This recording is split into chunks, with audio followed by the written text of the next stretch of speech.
Picric acid. Acids में आमतौर पर तो सर्दी ज़्यादा लगती है और गर्मी से सुकून मिलता है। बाज़ दवाएं हैं जो बाज़ एसिड्स में गर्मी बहुत ज़्यादा लगती है और गर्मी से भी तकलीफें बढ़ती हैं।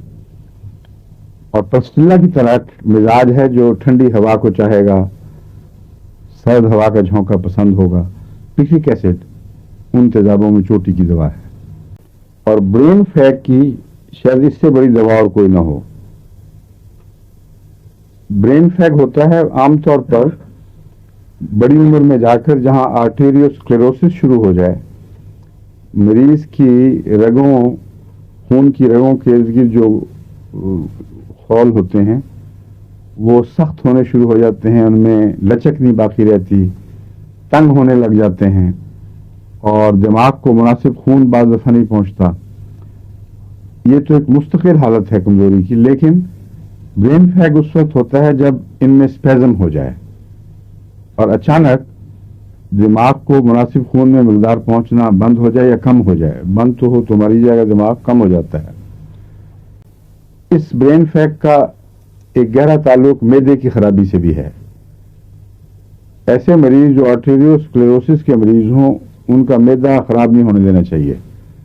जहां मैदे में ताफुन पैदा हुआ वहां ब्रेन फैग शुरू हो जाएगा। और ब्रेन फैग इस ऐसी याददाश्त की कमजोरी को कहते हैं कि अभी खाना खाया, कह रहे हो जी खाना लाओ, मैंने कब खाया खाना, वो कहेगा जी मुझे फलां के नाम खत लिख दो, लिख दिया, मैंने कहा था खत लिख दो, लाओ खत लिख दो, फिर कुछ देर के बाद लाओ जी खत लिख दो। ये जो है ना बार बार, और अभी चेहरा एक देखा और फिर भूल गया उसको। ताजा याददाश्त का भूल जाना जबकि बहुत दूर की याददाश्त का जिंदा रहना, ये ब्रेन फैग की खास अलामत है।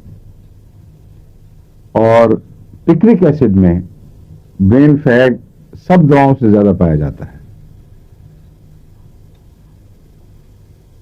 जब ये क्रॉनिक हो जाए आर्टेरियोस्क्लेरोसिस के नतीजे में, तो फिर इसका कोई इलाज नहीं होता, मगर दौरे कम या ज्यादा हो जाया करते हैं। आमतौर पर मैदे खराब होंगे तो जल्द जल्द मरीज भूलेगा। अगर मैदा ठीक होगा वैसे आम हालात में, तो नजदीक की बातें याद रहते फिर भूल जाता है। और ये जो वक्ती तौर पर ब्रेन फैग है जिसका तो आर्टेरियोस्क्लेरोसिस से ताल्लुक है, इन खून की रगों की खराबी से। अगर ये आर्टेरियोस्क्लेरोसिस से ताल्लुक ना हो, वक्ती जोश के नतीजे में कोई खराबी पैदा हुई हो या कोई जहर जिस्म में घुल गया है, तो ऐसी सूरत में भंग इसका इलाज है। यानी होम्योपैथिक में जिसको कहते हैं, क्या है, नाम है कैनबिस सटाइवा, नहीं कैनबिस इंडिका, कैनबिस इंडिका।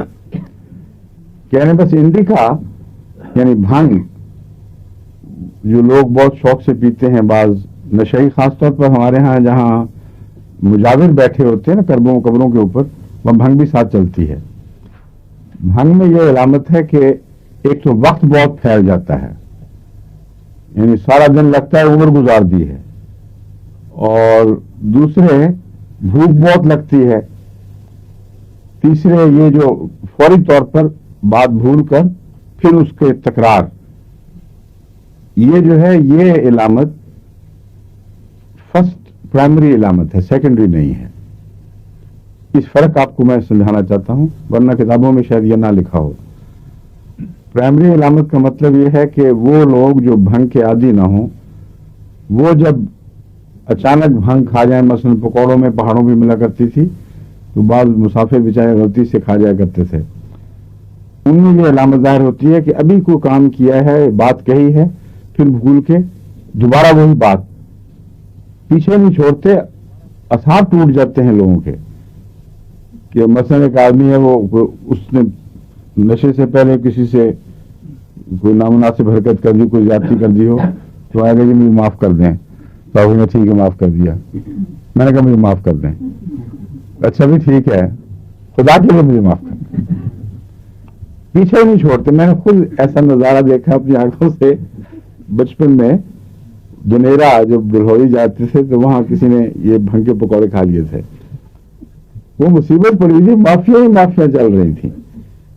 تو وہ تکرار جو ہے وہ بھنگ سے تعلق رکھتی ہے اور وقتی ہے, اور اس میں خاص علامت ہوتی ہے کہ آنکھیں بہت سرخ ہوتی ہیں, غیر معمولی طور پر جوش آنکھوں میں ظاہر ہو رہا ہوتا ہے, اور یہ جوش جو ہے وائلنٹ نہیں بنتا اتنا جتنا انکساری میں اپنے نفس پر ظلم پر مائل ہوتا ہے.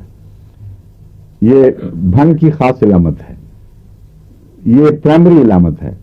کرونک علامت یہ ہے کہ آسمانوں کی سیر ہو رہی ہے, وقت گزر ہی نہیں رہا. بھنگی کے پاس اب جائیں گے تو کہہ رہے ہیں ہم تو صدیوں سے عرشوں پہ بیٹھے ہوئے ہیں. ان کے روز مرہ کے وقت گزرنا بڑی مصیبت ہوتا ہوگا بیچاروں کے لیے, اس لیے وہ سمجھتے ہیں ہم ازل سے ہیں اور ازل تک رہیں گے اسی طرح.